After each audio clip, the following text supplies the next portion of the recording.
जंतनाशक मोहीम अभियानातून मुलांचं बळकटीकरण होणार। नाशिक महानगरपालिकेच्या वतीनं उद्या राष्ट्रीय जंतनाशक दिनानिमित्त जंतनाशक मोहीम अभियान राबवण्यात येणार आहे। या मोहिमेअंतर्गत 1 ते 19 वयोगटातील लाभार्थ्यांना अल्बेंडाझोलची गोळी देण्यात येणार असून नाशिक महानगरपालिकेच्या सर्व शाळा, अंगणवाडी या ठिकाणी देण्यात येणार असल्याचं महापालिकेचे वैद्यकीय अधिकारी डॉक्टर तानाजी चव्हाण यांनी सांगितलंय।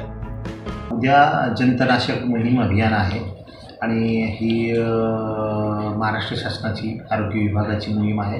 ही दरवर्षी दर 6 महिन्याने आपण 1 ते 19 वर्ष वयोगटातील मुलांना एक अल्बेंडाझोल नावाची गोळी आहे जी कृमीनाशक आहे, ती दिल्या जातं। त्याचं देण्याचा उद्देश हा आहे की लहान मुलांना आणि पोटामध्ये जंत वगैरे होतात आणि जंत झाल्यामुळे आतडीला ते चिपकतात आणि त्याच्यामुळे मुलांमध्ये रक्ताचं प्रमाण कमी होतं।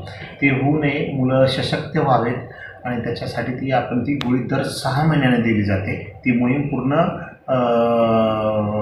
नाशिक कॉर्पोरेशनमध्ये आपण जेवढेही शाळा आहेत, अंगणवाडी आहेत, शाळाबाह्य मुलं आहेत आणि जे ज्युनियर कॉलेजची मुलं आहेत यांना आपण सगळ्यांना उद्या आपल्या आरोग्य विभागामार्फत गोळ्या वाटप करणार आहोत। महापालिकेमध्ये जे काही शाळा, अंगणवाडी आणि कॉन्व्हेंट स्कूल आहेत, काही पॉलिटेक्निक स्कूल आणि ज्या 10वी नंतरच्या डिप्लोमाच्या स्कूल आहे, 12वी नंतरच्या, तर त्या सगळ्या मुलांची 3,99,090 अशी एकूण मुलांची संख्या आहे।